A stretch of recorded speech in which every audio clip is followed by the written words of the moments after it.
आज हम लोग बात करेंगे पेस डिजिटॉक के बारे में। ये स्टॉक आईपीओ स्टॉक रहा चुका है और ये रिसेंट आईपीओ में करीब 2 से 2.5% का लिस्टिंग गेन दे के गया है। 2.5% यानी 225 रुपये के आसपास भी प्राइस लिस्टिंग गेन के साथ में था, जो कि अभी 228 रुपये ही चलता हुआ दिख रहा है। यानी स्लाइड बढ़ोतरी देखने को मिली है अपने आईपीओ प्राइस से। अभी के क्वार्टर वन के रिजल्ट आए हैं, जो कि अपने चैनल में हमने अपलोड कर दिया। अब हम इसका डिटेल फंडामेंटल देखना चाहते हैं कि आईपीओ के बाद ये कैसे रह रहे हैं। 2007 की कंपनी है, digital telecommunication and solar industries के साथ से जुड़ी है। अभी सोलर में इनका बिजनेस धीरे धीरे बढ़ रहा है, यानी अपने आप को डाइवर्सिफाई करने की कोशिश कर रही है टेलीकम्युनिकेशन टू सोलर में। क्योंकि टेलीकम्युनिकेशन का हाल अगर देखा जाए तो ओवरऑल देखेंगे कि टेलीकम्युनिकेशन थोड़ा सा लॉस मेकिंग इंडस्ट्री रहा है। इसके लिए सोलर में पोटेंशियल है, तो ये कंपनी भी अपने आप को डाइवर्सिफाई कर रही है। चैनल में आगे से बढ़ने से पहले चैनल को लाइक करें, सब्सक्राइब करें, शेयर करें। और ये सिर्फ एजुकेशन पर्पज से वीडियो होगा, इस चीज़ को ध्यान में रखें। सिर्फ एजुकेशन पर्पज से होगा, इसमें कुछ लर्निंग के हिसाब से लर्निंग हम लोग सीखेंगे। तो मार्केट कैप के हिसाब से देखें तो 4,920 करोड़ का मार्केट कैप है, तो बहुत ज़्यादा बड़ा मार्केट कैप नहीं है। प्राइस के अकॉर्डिंग देखें तो 228 का प्राइस चल रहा है। हाई लो को देखें 202 रुपया लो भी गया है एंड 232 रुपये का हाई इन्होंने लगाया हुआ है। पी के हिसाब से अगर देखें तो 17.7 का पी चल रहा है, जो कि हम बोलेंगे थोड़ा सा पी एज कंपेरिजन सस्ता है। अब सस्ता है, इसको कंपेरिजन करना पड़ेगा इंडस्ट्री के पी से, देन हम डिसीजन पे आ सकते हैं। डिविडेंड यील्ड कंपनी दे नहीं रही। आरओई को देखें तो 21 और 31 का आ रहा है, तो डेट के साथ ही अच्छा कम परफॉर्म कर रही है। इक्विटी में रिटर्न भी अच्छे निकाल रही है, तो उस हिसाब से पी हम बोलेंगे, जिस हिसाब से ये रिटर्न निकाल रही है उस हिसाब से पी हम इसको सस्ता मान सकते हैं। फेस वैल्यू 2 रुपये का आ रहा है। ईपीएस 15 की आ रही है। पीजी देखिए 0.09 का, यहाँ भी इंडिकेट कर रहा है कि ग्रोथ ये दे रही है, इसलिए पी नीचे आ रहा है। इंडस्ट्री का पी देखिए 17 का आ रहा है, तो 1770 अप्रोक्सीमेट बोल सकते हैं इंडस्ट्री के पी के पैरेलल अगर एवरेज देखा जाए। एंड ईवी इप्टा को देखिए 9-10 का ईवी इप्टा आ रहा है, तो यहाँ भी देखें तो थोड़ा सा वैल्यूएशन अंडर वैल्यूएशन दिख रही है। एंड क्वार्टरली ग्रोथ देखा जाए तो 7% का सेल्स में ग्रोथ है एंड प्रॉफिट में 24% का ग्रोथ देखने को मिल रहा है।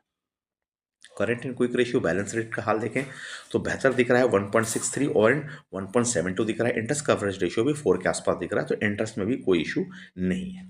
इशू कहाँ है तो थोड़ा सा इशू इनको ऑपरेशन से पैसा नेगेटिव में एक इशू है।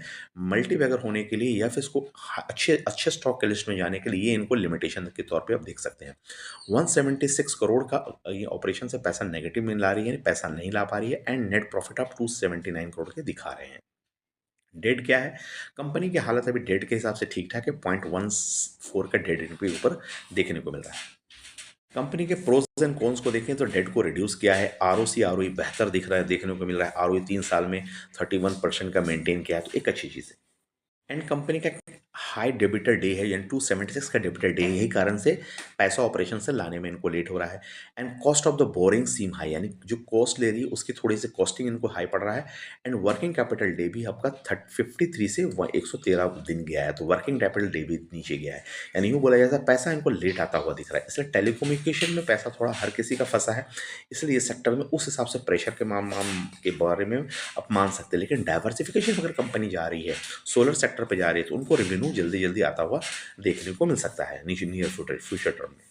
सेक्टर वाइज कंपेरिजन करें तो इंडस टावर, HFCL बोल सकते हैं, पीसी डिजिटॉक का कंपैरिजन में, तो मार्केट कैप के हिसाब से ये बहुत छोटा मार्केट कैप हम बोल सकते हैं। 4,000 में 5,000 के आसपास का मार्केट कैप, जो कि मार्केट लीडर है, करीब 1 लाख के आसपास, यानी 97,000 का मार्केट कैप के हिसाब से इंडस टावर काम कर रही है।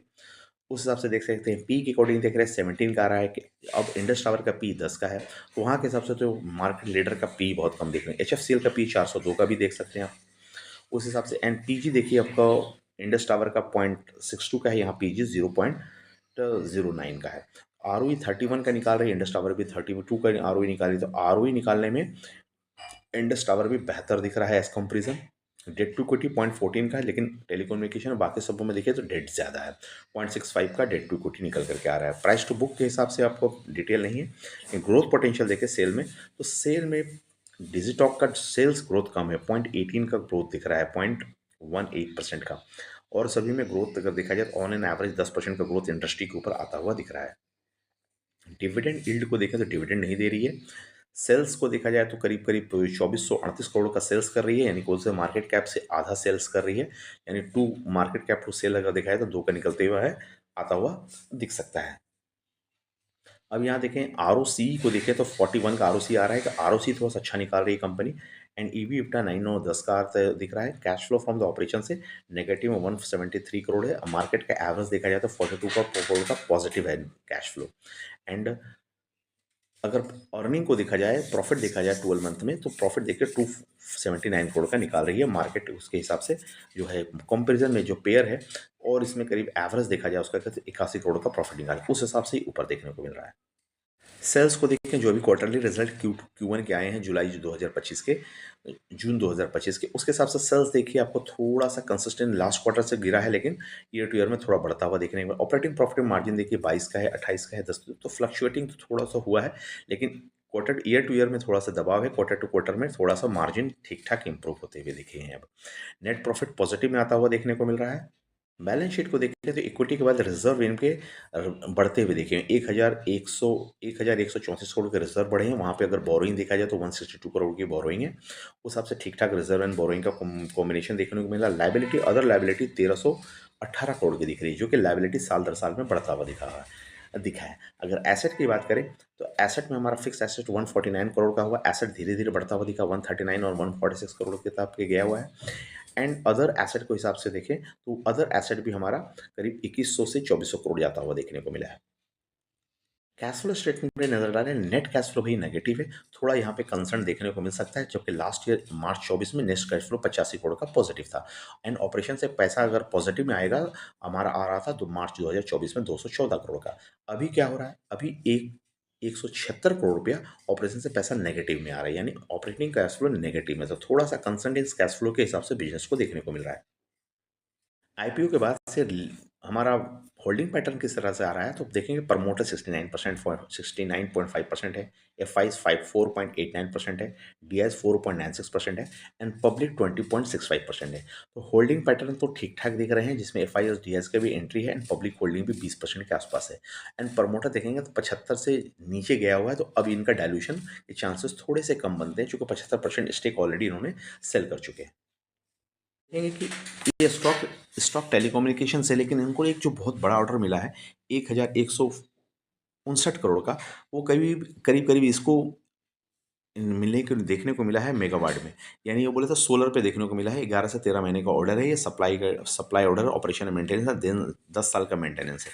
तो उस हिसाब से देखें तो ऑर्डर पोटेंशियल के हिसाब से ये सोलर पे जाता हुआ दिख रही है, तो सोलर के हिसाब से थोड़ा सा ट्रेड कर सकते हैं इस स्टॉक को, क्योंकि अब धीरे धीरे इनका जो रुझान है टेलीकम्युनिकेशन से हट करके सोलर पे जाता हुआ दिख रहा है।